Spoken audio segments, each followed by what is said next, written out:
Saya tertarik ya dengan disertasi yang diangkat. Bagi saya memang ini sangat penting juga, yaitu bicara tentang rekonstruksi pembatasan kekuasaan DPR. Kenapa urgen? Karena memang yang menjadi anggota legislatif itu orang-orang itu aja. Dan soal tentang efektivitasnya perlu dipertanyakan. Ya. Kalau kekuasaan itu tidak dibatasi, maka pasti akan melahirkan yang namanya otoritarian. Kekuasaan itu akan otoriter. Ya. Bahwa Undang-Undang Dasar Pasal 31 dari alokasi APBN itu 20% untuk pendidikan. Ya. Dan itu dipotong untuk MBG. Di mana legislatif kita? Ya. Ini tidak boleh, Pak.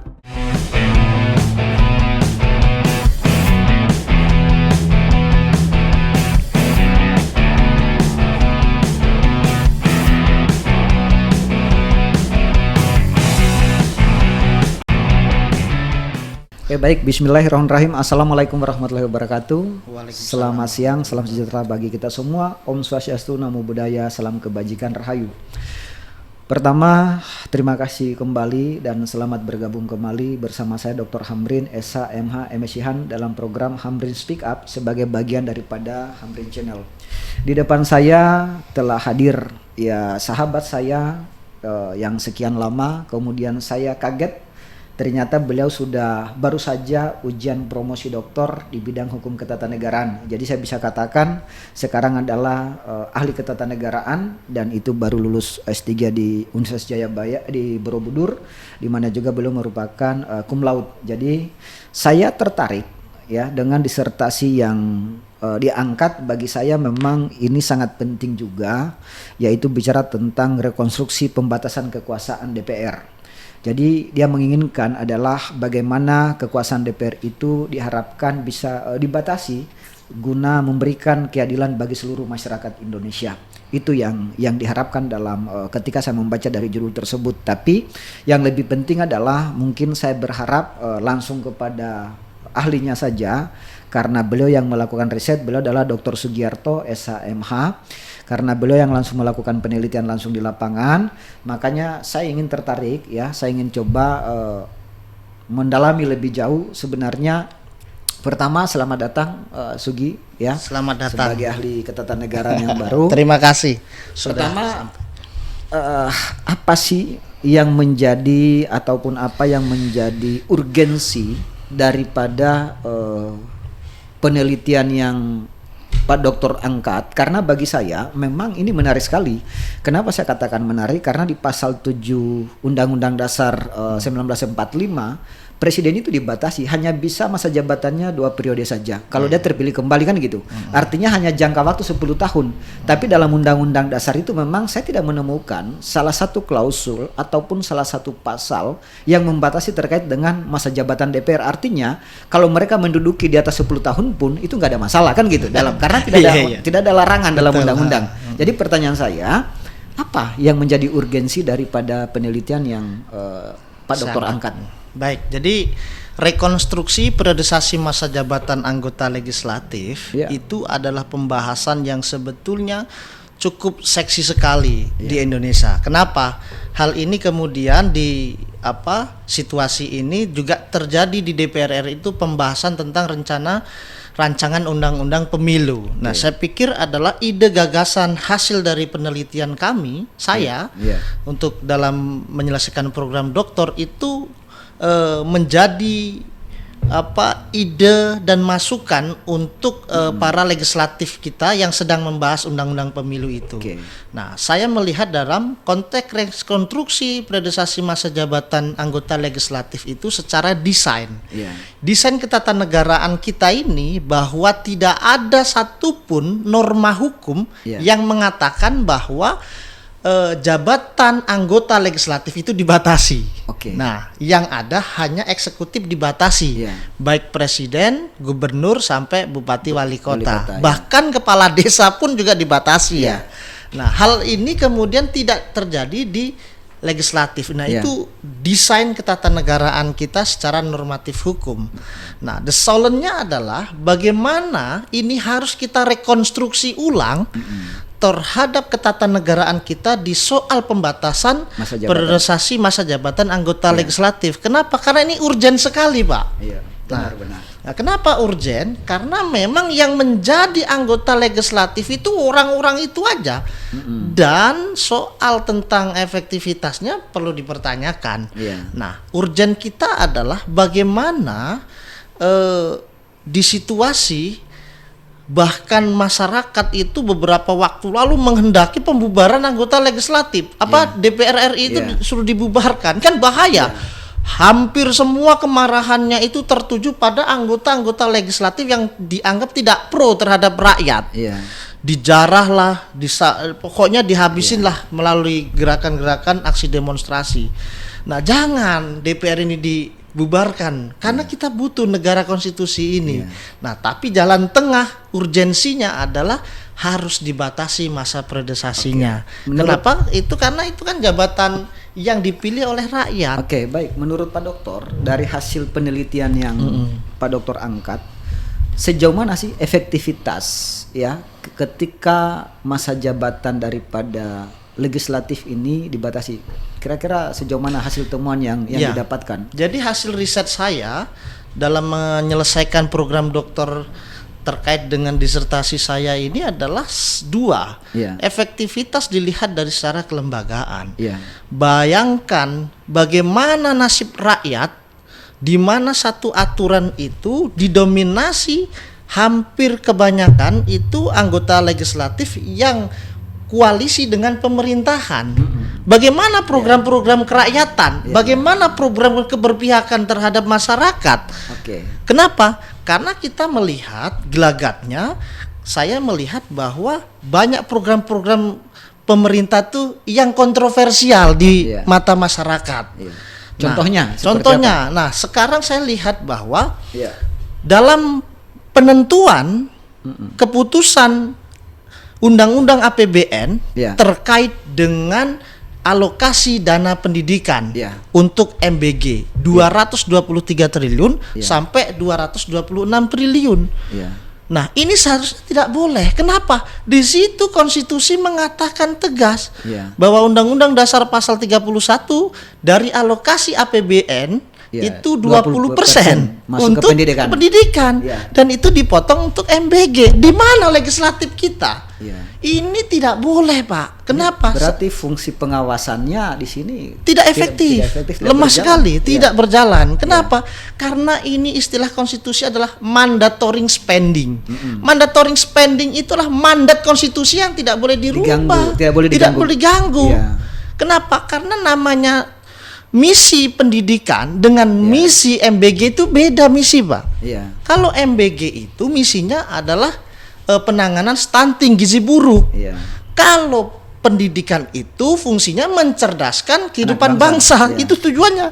Tapi kenapa dialihkan ke situ? Dan ada tumpang tindih lah di sini. Atau benturan konstitusi bisa kita katakan. Jadi kalau bisa dilihat, saya katakan bahwa ada 7% yang diambil dari dana pendidikan untuk MBG.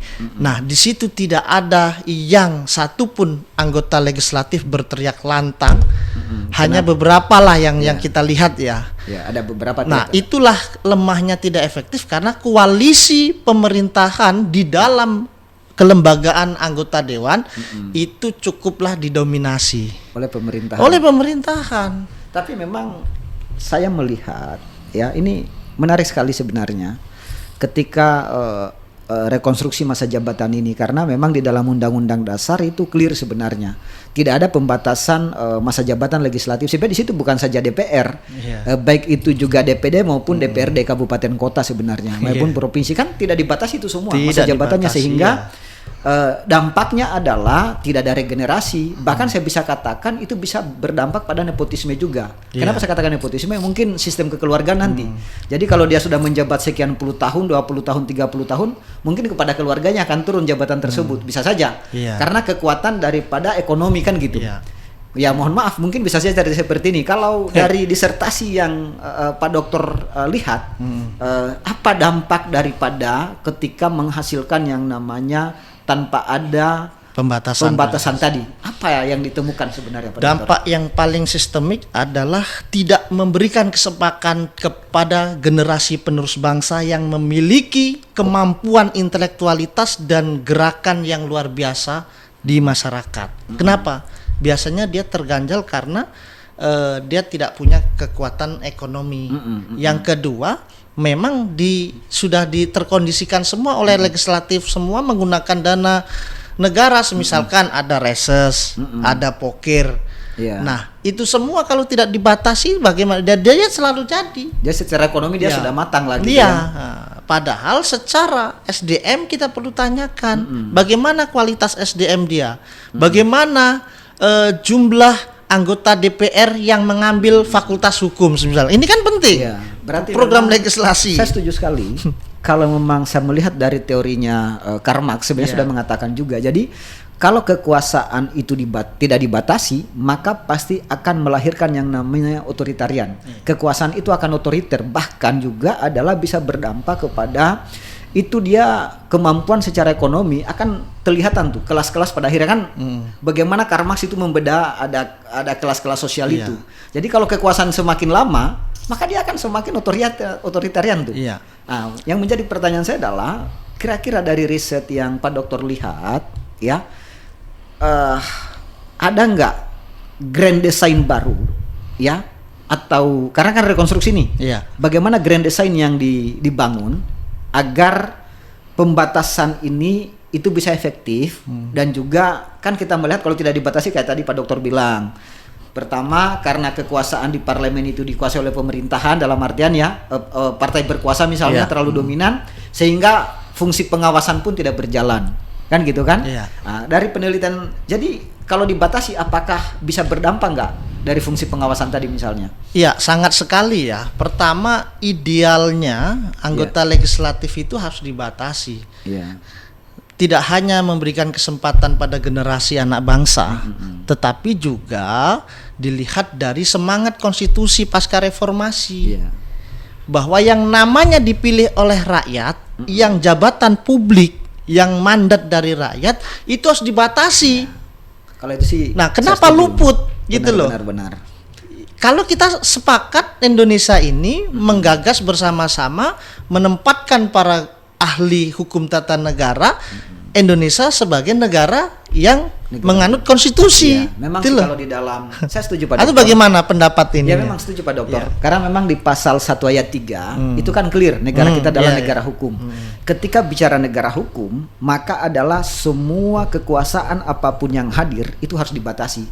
Saya setuju tadi ketika bicara tentang sebagai mandatarin masyarakat atau mandatari rakyat, itu kan jelas. Kita ada pesta demokrasi di situ. Dalam pesta demokrasi itu adalah kita pilih, kita berharap adalah ya bukan saja persoalan pembatasannya, tapi kekuasaan itu tidak sewenang-wenang kan harapannya di situ. Namun yang menjadi persoalan adalah ketika semakin lama kekuasaan itu, tadi saya setuju sekali, ketika salah satunya adalah tidak ada regenerasi, kan gitu. Kemudian akan memunculkan otoritarian. Kemudian yang ketiga juga adalah pasti akan berefek kepada yang namanya kekuasaan itu sendiri sudah tentu.